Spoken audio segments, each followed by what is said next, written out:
Hello, Evelyn Hale. How are you today? Hi, Anu. I am doing wonderful. How are you? I'm great, thank you. Despite the crazy weather that we've had today, it's just been just so cloudy and raining and cold. How is it where you are and where are you? Yeah, we're definitely in a transition season. It's fall here. I'm in upstate New York. I'm about 3 hours outside of New York City. So it's actually Oh, very okay. country, cows. We've got lots of farms. Woo. It's beautiful. But yeah, lots of rain recently. Oh, yeah. Well, this is it. I guess it's good for the vegetation. So, and we know that we need plants in our symbolistic relationship that we have with them. Totally.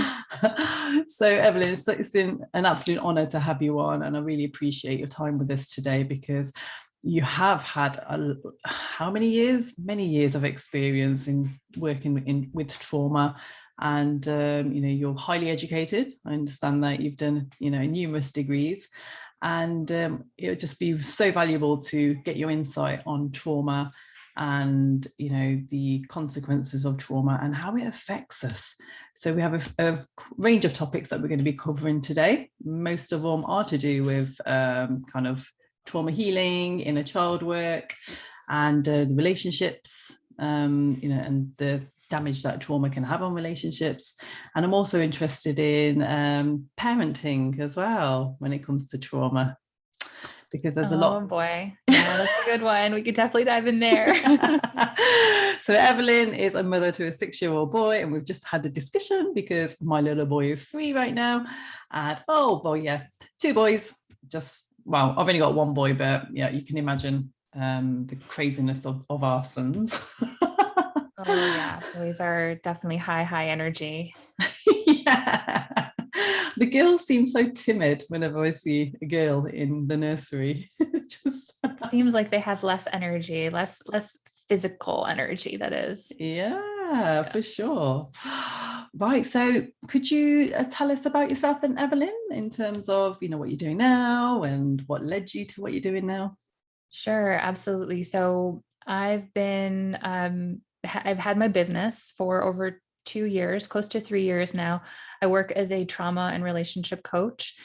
And I came to this work from a career in the nonprofit sector, so the non-governmental sector, where I worked in a variety of different fields from disaster management to poverty reduction to childhood obesity. So I was working in a lot of different areas of public service, and I've always wanted to give back. So it made sense to me when I was going through some heavier parts of my own healing journey that I would start a business around this and help others. So I got to the point a few years ago where I had healed from a total rock bottom and had really climbed my way out of the darkness. And I knew it was time to give back and start my business. And it's been an incredible journey. I mean, I could have a whole other talk on like being a business owner and how that works. But I'm just very honored to hold space for folks as they're healing from their trauma and how it's affecting their relationships.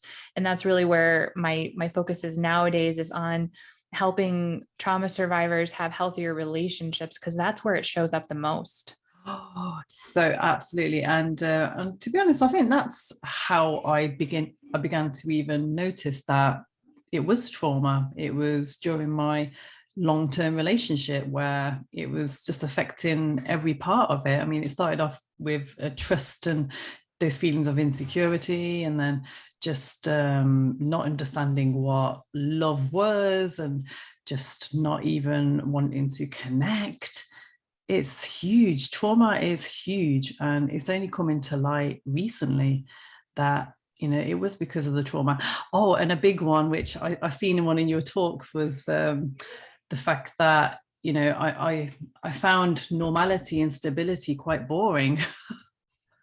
Absolutely. That's a huge red flag. If you feel uncomfortable, like your skin is crawling when things are calm and it's Yeah. boring to you, and you have to get up and do something like clean or scroll on your phone. I mean, Yeah, I thought that was normal until I realized, wow, okay, I'm really avoiding myself.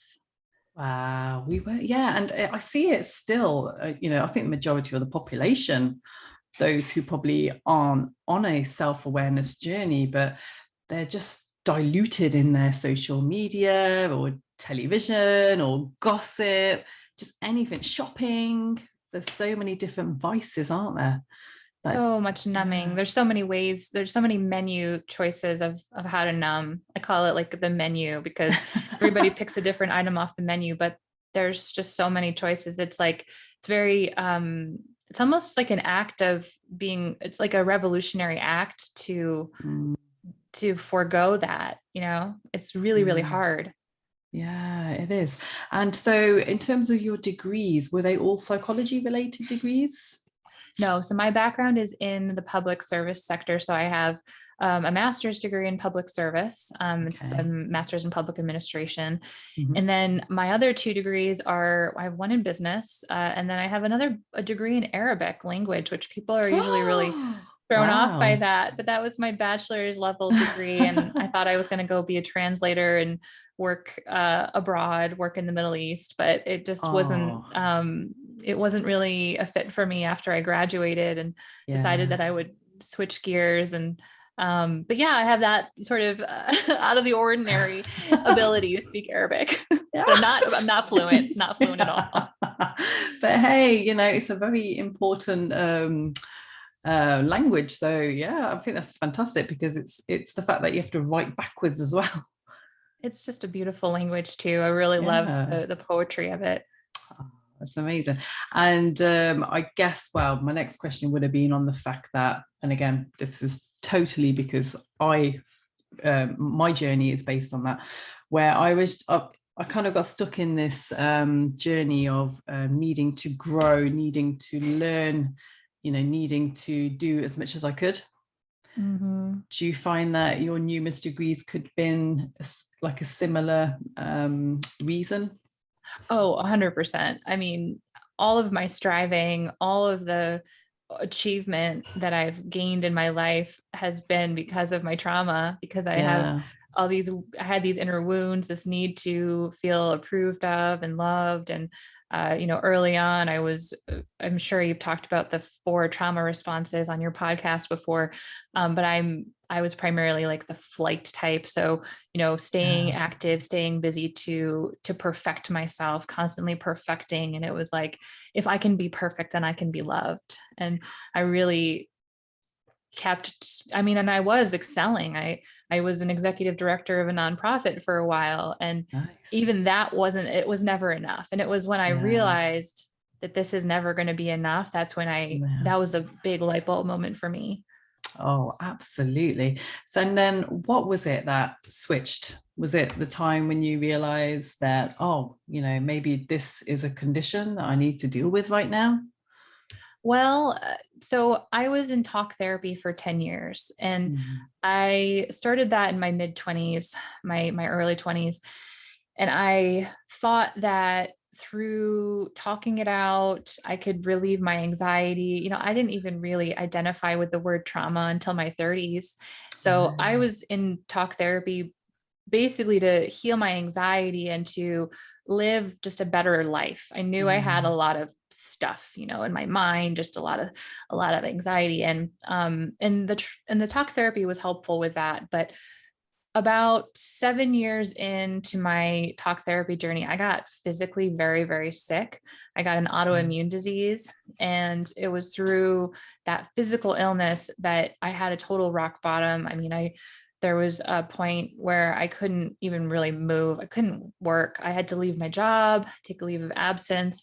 And I had what I call a dark night of the soul and Mm, was questioning everything, questioning why did I work so hard, get all these degrees and hit the peak of my career and have the financial security and the marriage and the child if I can't actually enjoy it? Like, so now I'm sick and I can't enjoy my life that I've created. goodness, And yeah. that totally threw me into a dark spiral and took me Mm, a few months to I think, just get to the bottom of it. And then when I got to the bottom of it, I started to receive, I would say, synchronicities, sort of, I Yeah. awoke spiritually. I don't want to say I'm awake. I mean, I think the term awake makes it sound like there's a status of awake and then there's a status of not awake. I think Yeah. there's a perpetual awakening, but I will say I got to a point where I was like, oh, there's more to this reality than I realized. There's more to healing than I realized. And that's when I stopped all of the mental talk therapy. I mean, I kept doing talk therapy for a couple more years, but that's when I awoke to the reality that, okay, my body actually has a voice. My body has something it's been trying to tell me. That's why I got Yeah. sick. And when I started to heal from that, that's when I put my autoimmunity in remission. Interesting. And so do you find that a lot of survivors will go through their whole lifetime not even getting to this point of realization? I find with my clients that they also have physical illnesses that Yeah. have brought them to this level of understanding about their system. You know, we're not just a mind, we're more than a Yeah. mind. We're a body and we're a soul. And I mean, you don't have to call it a soul, but we're a consciousness, right? We have a Yeah. consciousness outside. We can witness ourselves. We can actually see ourselves doing things, and asking, who is the one doing the thinking? And Yeah. that's really a shifting point. So I find a lot of people come to me when they've had some sort of rock bottom physically, or Mm. maybe something with their relationship, where the relationship, they've gotten divorced, or they're at risk of divorce. Something huge, though, something Yeah. major usually wakes people up to say, okay, talk therapy isn't working for me anymore. Yeah. Oh, wow. I know, but I do feel that there's still some people out there who just still don't even see the relationship between their illness and the trauma from the past. It's like they're just, I guess it's knowledge and it's awareness, which is why it's important for the likes of me and you to be out there spreading this awareness and educating people. Yeah. And it's also beliefs. I mean, I've told people before that, hey, maybe you should look at your underlying beliefs and your Mm. emotions that are connected to your illness. And some people just don't want to. They'd rather Yeah. buy into the medical model because that feels safe for them. Yeah. Um, and they don't have a system, or like they don't have a social world that supports any other way of looking at things. Yeah. So I think that those people, unfortunately, just they haven't hit their rock bottom yet to go, Right. okay, what else have I not looked at? Yeah, absolutely. And also I do think that therapy is the one thing that's going to help everybody in this world. I guess not even the ones who haven't even had any childhood trauma. I still believe that, just as any child grows up, there's going to be some form of trauma that they're going to experience, which would have obviously adapted their belief systems and their realizations about the world. So I just feel like everybody should really get therapy. Mm. Yeah, I mean, it's helpful to have someone, whether it's a therapist or a teacher, who can help you become more aware. I think that's the benefit of therapy, is there's a Mm. level of self-awareness of that dialogue, that's super Yeah. healing. But I think so what I use as a definition of trauma comes from Resma Menakem. Are you familiar Okay. with him? No. Resma Menakem. So he's the author of a book called My Grandmother's Hands. It's a Okay. fantastic book on trauma healing, and it also Wow. touches on the trauma of systemic racism. Okay. It touches on people of color and white supremacy and even like police systems. It's really an amazing book. Anyway, he defines trauma as anything that happens that is too much, too soon, or too fast, Okay. and the body and the nervous system doesn't recover. So yeah, I Mm. agree with you that everyone experiences trauma. The difference is some of us can process through it, some of Yeah. us can't. And I think through both talk therapy and more physical based modalities of listening to the body and exploring the body, then that's how we really heal. Yeah, absolutely. And that leads me on to the next topic of conversation, which is I had Bowen therapy a few weeks back. And the first thing she noticed in me, this is me after a decade of going to therapy and healing. She noticed a lot of nervous energy in me. Interesting, right? Yeah. And it's like, okay. And that just made me evaluate my life and think, I don't think I'm ever going to be healed. Healing will be a lifelong process for me. Oh, I don't know. I mean, I think there are times, I think there are seasons where we're more anxious than others. I guess the belief that, oh, this will be a lifelong journey, I think that that can sometimes keep us stuck, and Okay. it can keep us maybe accepting a quality of life that isn't as good as what we really want, because we're Yeah. like, well, it's just going to have to be this way. Like, I'm just going to have to get used to always having therapy. And like my personal journey was that talk therapy stopped being effective. And I almost Yeah. question, like, I question anyone who's been in talk therapy for that long, because it's like Yeah. any other field or, sector that you go to, you're paying for results in a short amount of time, Yeah. right? You're Mhm. paying for an outcome. And Yeah. in talk therapy, I don't think it's set up in this sort of, I don't think it's set up in an insidious way or like in a deceitful way, but I think that the system itself is really not based on outcomes. I think it's Yeah. based on venting, just like venting out the Yeah. system. Support. Yeah. Supportive therapy. Yeah. I guess, yeah, yeah, it's true. And so, so I guess it's important for anybody, really, if they are in talk therapy, to seek alternatives, right? Like, we mentioned before, EMDR, which I think for yourself, that was a very effective treatment.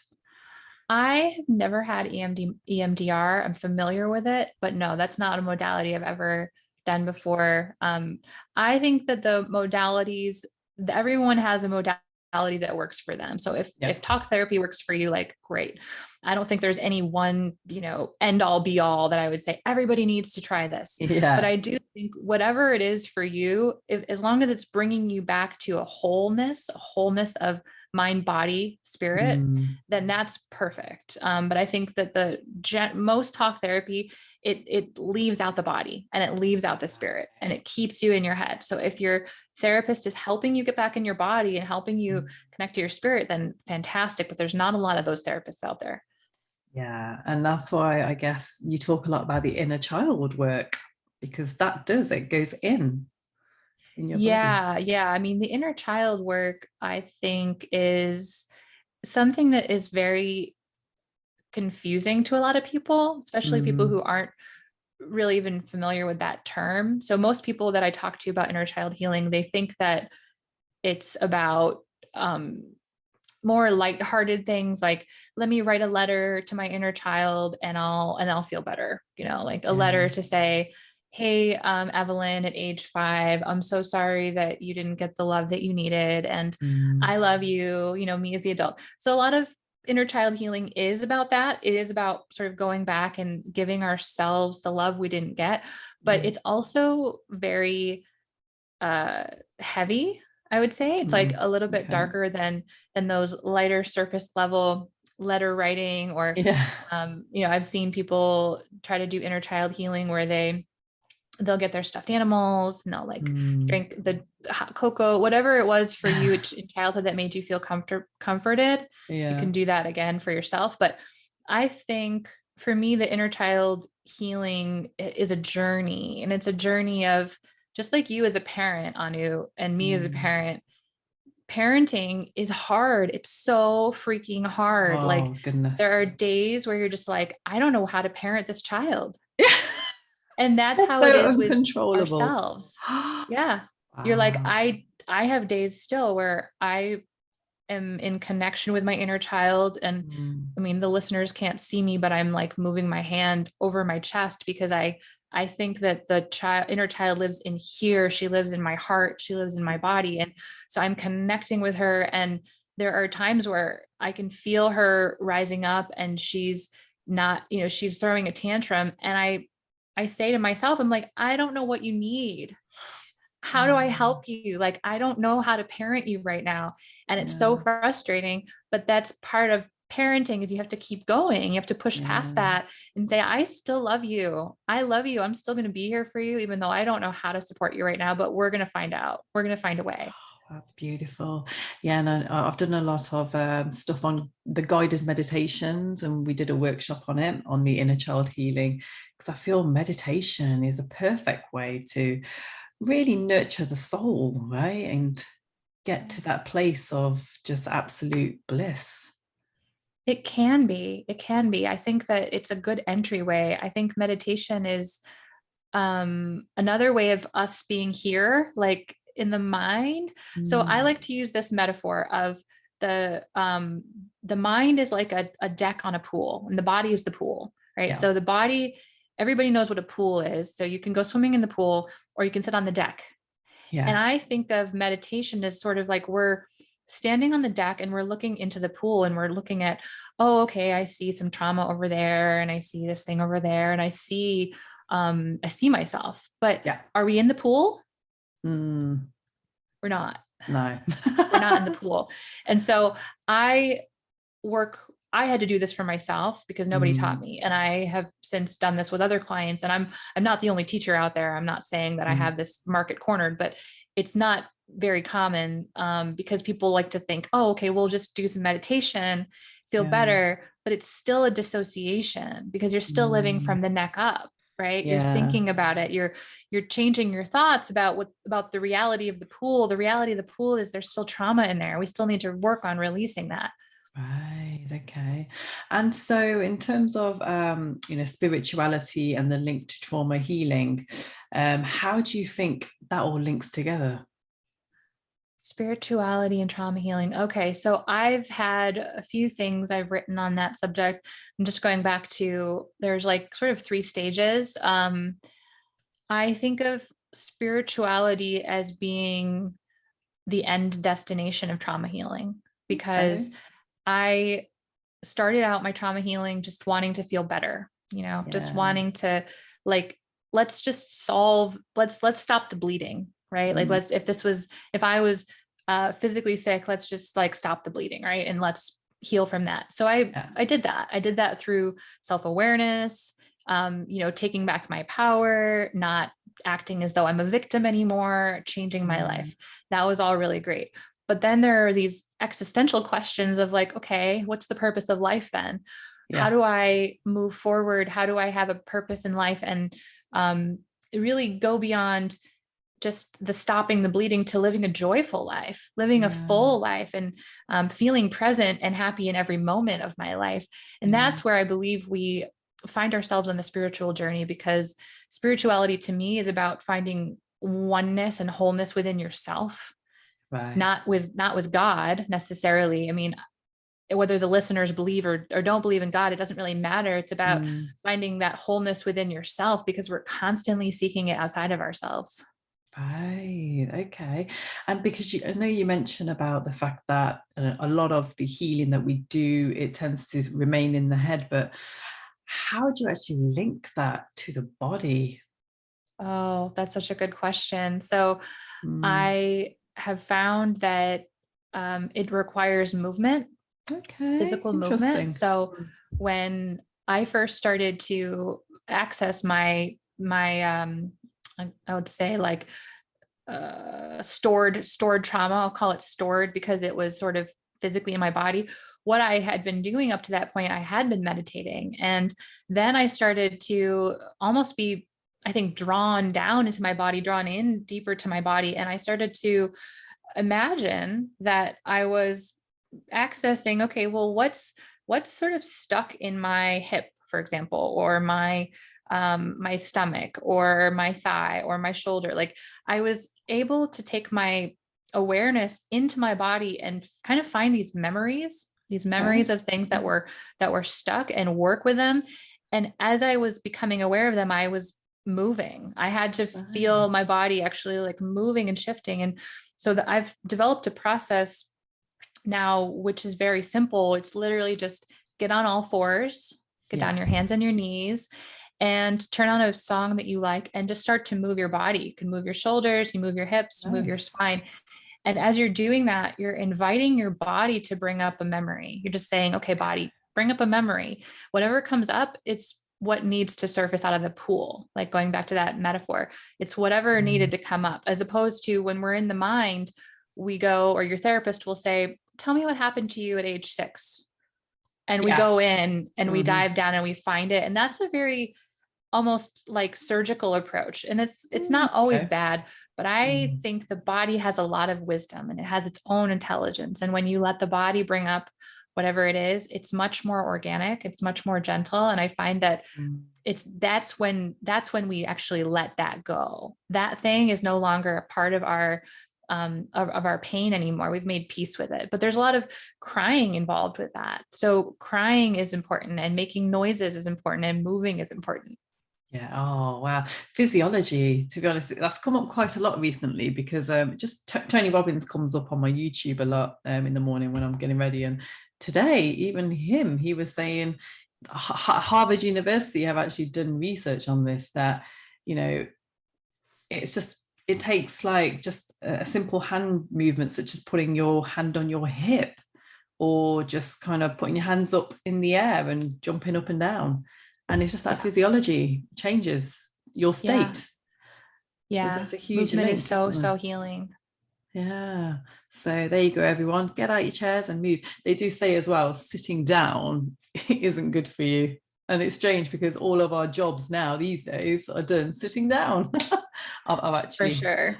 God, For sure. yeah, I've had to upgrade my chair to make it more ergonomic on my back. Oh, bless. So, okay, and I know also that you're really passionate about masculine and feminine energy. And I know that as a trauma survivor myself, I had a lot of masculine energy because it was my survival, right? Oh, absolutely. Yeah. Have you talked about those two energies before on the podcast? Would listeners have heard about it, do you think? No, absolutely not. So far Okay. away. Yeah. Yeah. So the energies of masculine and feminine, I always like to start out by saying that it's not about gender, because it's easy to say feminine equals woman, masculine equals man, but that's not really the case. We're talking about archetypal energies and not like almost laws of nature. So if you think of masculine energy in nature, the masculine is what holds, it's what holds the feminine. So if we think of a river, there's the river water, and then there's the river bed. So the masculine is the river bed and the feminine is the water. Okay. So feminine is movement, it's flow, and masculine is structure and stillness. So when we apply that to humans, it's about connection with your emotions. But when you think of like being overly masculine, what that means is that you're overly in your head, you're overly still, actually, like you're overly structured. Okay. Because if you're too much like a riverbed, then what does that mean? That means you're not moving. That means you're static. That means you might be like clinging too tightly to something. And trauma survivors tend to be more in their masculine because they didn't feel safe. And if you don't feel safe, then you're not going to feel safe flowing and moving. And the feminine is also about trusting and surrendering, not surrendering to abuse, but it's about surrendering so that we can receive love. And it's about having the trust in ourselves that I make good choices. I know that I can make good choices. And I know that I have made a good choice in this person. So now I can surrender. It's not about like surrendering to the whole world, but it's about trusting yourself. I know I can make good choices. And so now I can surrender. And that feels very healing. Yeah. Vulnerability as well. Yeah. Big feminine energy. And that's something that a lot of us survivors struggle with, because being vulnerable means you have to, your guards go down and you're open to more pain. So why would you be vulnerable? Yeah. And that connects back to inner child healing. So if you're doing your inner child healing and you have learned how to parent yourself, then you know that I can be vulnerable, because even if I get hurt, I got myself. I've got Yeah. me, you know? Yeah. Oh, I love that. I got me. You got you, everyone.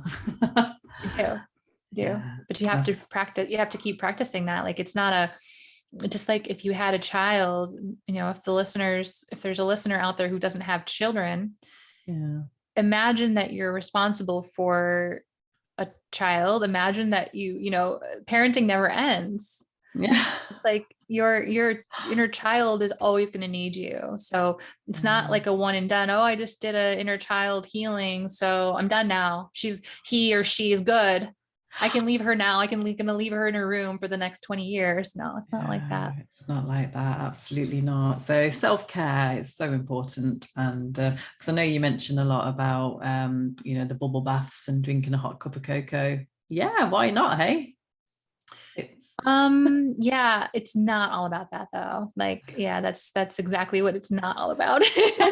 Like those things are great. Those things are really like supportive, but I really believe that unless we're able to face ourselves in our raw emotion, like our grief, our jealousy, our anger, our frustration, unless we can actually hold space for all of that, then we're actually never going to progress in life. So if you're just going to take a bubble bath or, you know, whatever it is that you're doing, that's like, you call it self-care.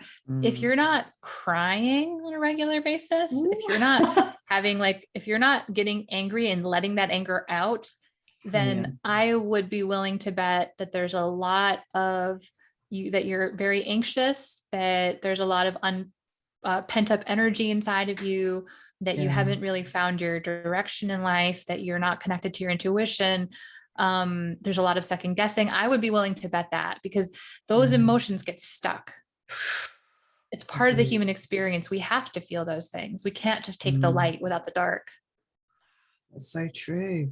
And I know a lot of people get quite just, they're not open to their emotions. And, you know, we see it a lot where it's the ego protecting people from showing their emotions, because crying is classed as a weakness, and, you know, being upset as well. Like, men don't get upset. No. And anger as well. You know, I've seen a lot of people who tame their anger, which will just eat them up alive, whereas they should be venting. Like, I'm a venter, you know, if I get angry, I'll be like, I'll tell someone that I'm angry, and that's it, it's gone.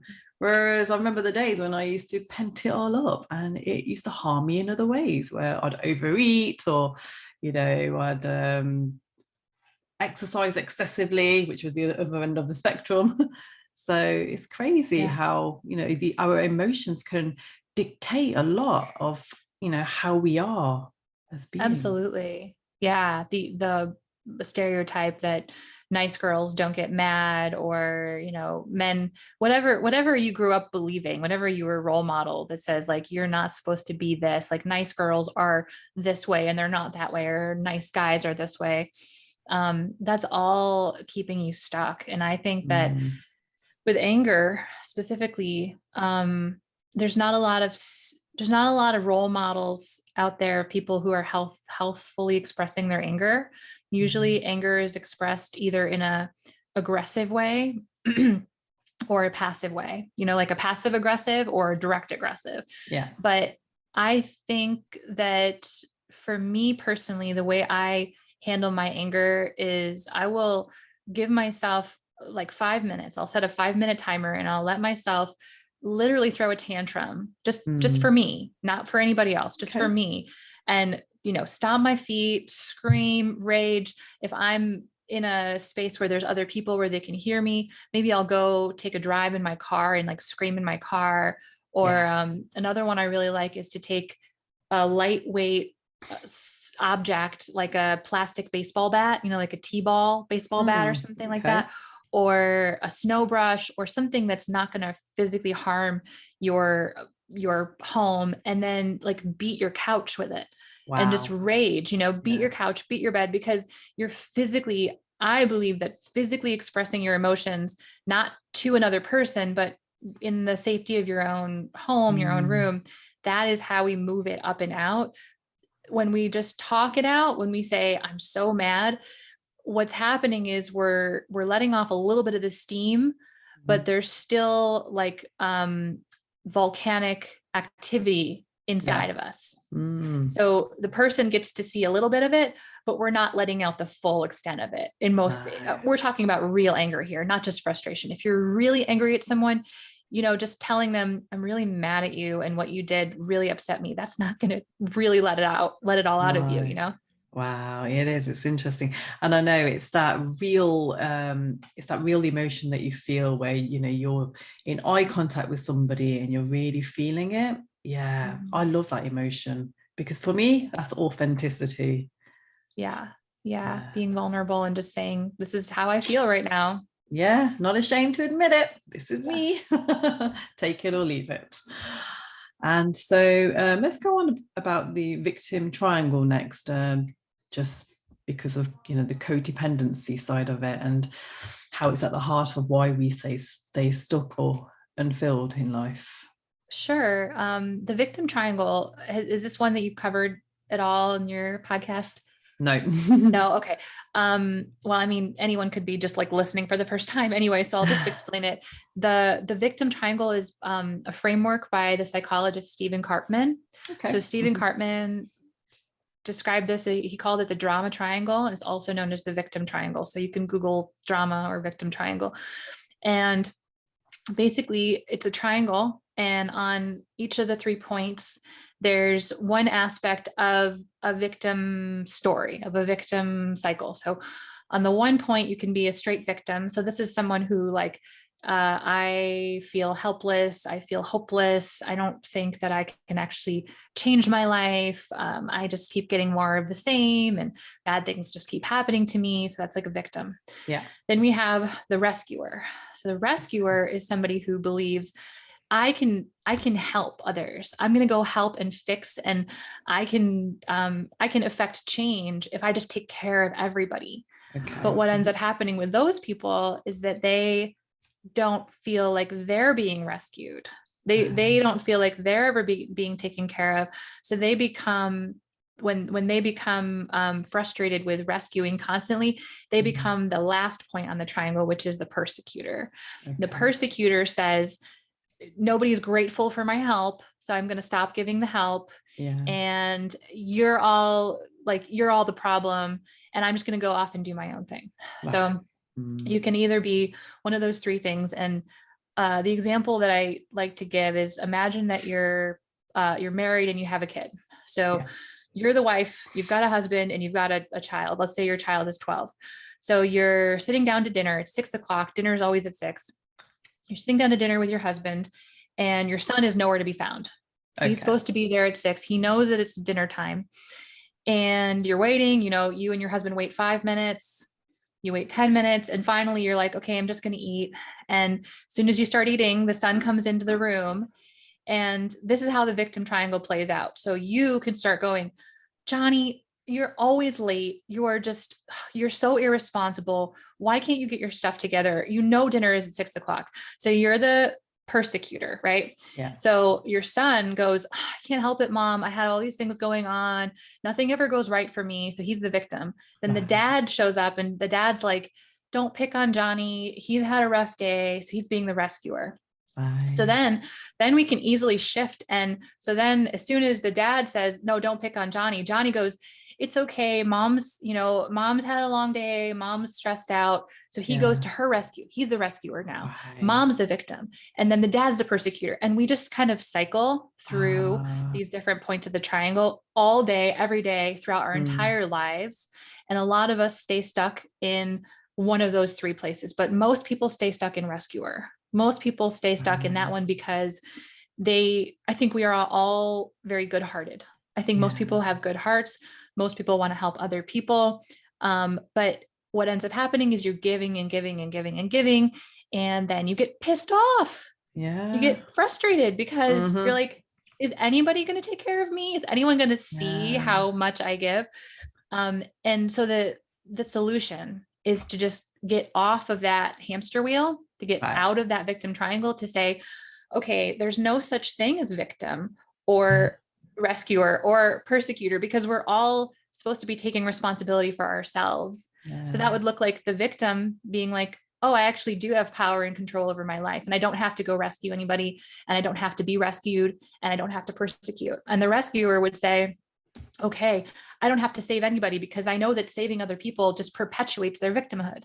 They need to save themselves, right? Yeah. And also, I'm not gonna keep giving and giving and burning myself out. I'm gonna learn how to give to myself. And the persecutor has to learn that no one's wrong for any of this, that they chose to get themselves in that situation. Yeah. So how to give a healthy back and forth exchange. Interesting. And again, to actually realize that you're actually stuck in the victim triangle right now, that's a huge self-awareness journey. It's crazy. And you can get sucked back into it. Like sometimes I get sucked back into it. I'm like, wait a minute, I don't have to be on this thing. Let me just pause and like reframe, get off it. Well, this is it. It's all instilled into our subconsciousness, isn't it? And it's about trying to gain consciousness. And that's what I wanted to talk about next. Conscious parenting. Again, this keeps coming up quite a bit. And I know that a lot of us we're stuck in the parenting that we obviously got as a child. And I know that you yourself have had a journey which you've had to overcome when it comes to parenting. If you'd like to talk more about that. Sure. I mean, I'm definitely not I'm not a parenting expert. I can only share my own experience, but growing up in a very dysfunctional household where there was a lot of yelling and domestic violence and, outright physical and sexual abuse, I had no role models for parenting. Like my masculine role model was this abusive, chaotic, manipulative, controlling person. And my feminine role model was chaos and emotional explosion and just kind of being all over the place, not having any consistency and having like zero limits. So I had to go through, I'm thankful that I had my son when I did. I had my son when I was 31. And so I had already been in talk therapy for like 8 or 9 years at that point. I hadn't gone through that. If I hadn't gone on my own healing journey, I would have been a terrible mother. Terrible, because I was not equipped to deal with myself. So I really look at parenting now as having dealt with a lot of my own issues so that I can really support and be there for him. But also having forgiveness for myself when I do get frustrated, because children push you to your very edge. They push you to your very edge. They can't help it. They just have, their needs are endless. And sometimes you're just, you hit a wall where you're like, I can't meet your needs right now in this moment. And you have to have the awareness to either ask for support or even to just tell your kid, like, I'll tell my son sometimes, I need 5 minutes. Let's do 5 minutes of no questions, because that's where he's at right now. He's at a phase of like asking a million questions, and why? No, I mean, he's so smart and I love the questions, but sometimes I don't have the space for it. So I really just have to be okay with that. Whereas before, I can imagine an older version of me, a previous version of me would have judged myself for that and would have felt like I'm not a good mom because I'm not holding space for every single question that he has. And you know what, that still comes up with me, where I feel like I'm neglecting him if I'm focused on something and he comes in and I can't actually be present with him at that moment. And I think as parents we are so hard on ourselves. So you've got to have that self-love and also know that it's okay to ask for help and ask for support, because you can't be everything to anyone, even your kids. You have to have support. So if you're a single parent, that looks like you developing friendships, if you don't have them, with people who you trust, and developing community that you trust, and allowing your children to have experiences outside of you, which a lot of people don't. A lot of single parents don't trust anyone with their kids, and that's harmful in so many ways. It's harmful to you and it's harmful to your child, because your child isn't getting to experience and test their own limits and learn how to say no and set boundaries, because that's really what I think raising kids is all about, is teaching them how to fall down and pick themselves back up. adversities and challenges. Yeah. And that's something that we obviously faced growing up, but a lot of kids don't, they're being cared for so well that the parents are scared of them to even face any challenge because they don't want them to Right. go through whatever they might have gone through, which. Yeah. So they put them in a bubble, and Yeah. I don't want to say it's equally as bad, but I would say it is damaging. To put your child in a bubble is damaging, because what's going to happen when they turn 18 or 20 and they move out and they get their first job and they're doing a terrible job and they get fired, or just there's conflict that happens. They won't know, their nervous system, their mind, their whole system won't know how to respond to that. And that's when you see college kids. I don't know where I read this, but I read that the rates of depression in college students, like, normal age 18 to 21, are so exponentially high because they have never really faced adversity and they're facing it for the first time. And so they're just lost. That's so damaging. Hence the increased rates of suicide amongst young males. Yeah. It is sad. Wow. And I also wanted to ask regarding, my next question. It was to do with parenting. Oh, okay. So when my little boy turned 3 recently, I found a lot of my traumas came back. Is that common as well? Because that's when my trauma started. Well, can you say more? Like, how did it come up for you? Memories, me not being able to trust anybody again, and thinking that people close to me were being abusive towards my child. Oh, okay. So just a lot of maybe fear about, can I protect him? Yeah. Can I keep him safe? Yeah. Yeah, I think that's normal. I mean, I think I don't think it's helpful to ask like what's normal, because I don't think there's a normal. I think we're all just having our experience, but I mean, that seems common to me. And my fears that have come up I have had the fear of, is someone going to hurt my son? But I think every parent experiences that. And I think it sounds like yours might be much more connected to your past. Yeah. And that's normal. But what's come up for me, mostly over the last 6 years, has been sort of jealousy of like, Okay. wow, you have such a good life and I didn't get a good life.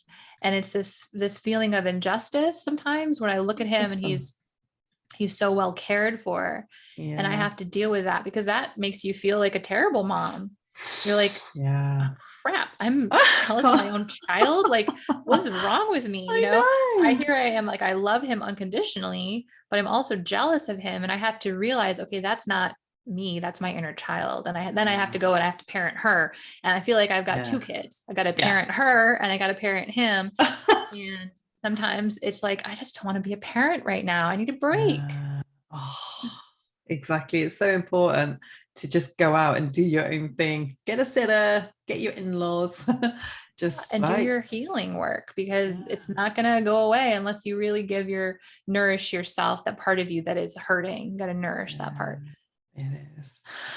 Wow. So where are you these days, and what type of work are you doing with your clients, and also where will we see you next? A few questions there. I'm delving into more and more couples work. So over the last year or so, I've been invited to do more work with couples. It was something I never thought I would do. I didn't really ever see myself as a relationship coach, but as people were approaching me and asking me, do you work with couples? I did. I started working with couples and I started working with people on their relationships, and it was very, very rewarding. And now I love to work with couples to help them stay together, to help them change their dynamics, drop their trauma and learn to interact with each other in a different way, so that they don't have to get divorced. So they don't have to separate, because divorce is up in the 60% of marriages or higher end in divorce, something like that. It's very high, at least in the US. And that's just horrible. So I work with people now in their relationships. And I work around the areas of feminine and masculine. So people can use those energies to kind of say, okay, I'm over here in the more masculine. I want to be over in the feminine. So here's how I can do that. It's not about, again, it's not about gender. It's just a framework that I like that helps to support us becoming more balanced and in more harmony with ourselves and living a more joyful life. So I have a few different ways people can work with me. And the best way to find me is just going to my Instagram account, because that's where I spend most of my energy and in sharing content. I spend most of my energy in sharing free content there, resources, tips, tools, and all that. And that is, I am at inner.light.healing on Instagram. Oh, beautiful. I will add that link onto the descriptions on the podcast and also the YouTube. You've also got a program. Do you still have that? Well, my program is sort of changing. So I will say the best place for people to go to get an introduction to my work is to go to my website, and they can go to go.evelynhale.com, and you can either attend a webinar. I've got a free webinar that you can attend there and kind of see what I'm doing. And I've got a few different freebies. I don't know, depending on when they come, there might be something else, something specific there, but I've offered a free meditation in the past. I've offered free PDFs, things like that. But just check out my website and you can figure out, the best place to start there. That's beautiful. Wow. It's been such an honor to have you on, Evelyn. Just wanted to thank ask you so much. as well. Last question is, what's your kind of main piece of advice to give to my listeners, survivors? My advice would be to be gentle with yourself, because the inner critic is always going to tell you what you're doing wrong. So no matter what you're doing, whether you're doing talk therapy or you're doing, yoga or embodiment practices, or you're doing EMDR, your inner critic is always going to tell you that you should be doing more, or you should be doing it differently. Or, it's just, our inner critic it can be very mean to us. And so my advice to anyone is just to be gentle with yourself. Really, really trust that you are exactly where you need to be right now, that you couldn't have done it any differently, that everything has led to this point now, to this level of healing, so that you can take the next step forward. And you might not even be feeling very good right now, but trust that this is just one single moment of your life, that you've got so much more ahead of you. So just keep walking. Wow. That's beautiful. And on that note, everybody, we will have to end the session. And it's been an absolute honor. Thank you, listeners, for tuning in today to the Victim to Victor podcast and YouTube show as well now. And again, I will add Evelyn's links on the description. So please do get in touch with myself or Evelyn if you have any questions about this show, and connect with Evelyn on Instagram. Thanks, everyone.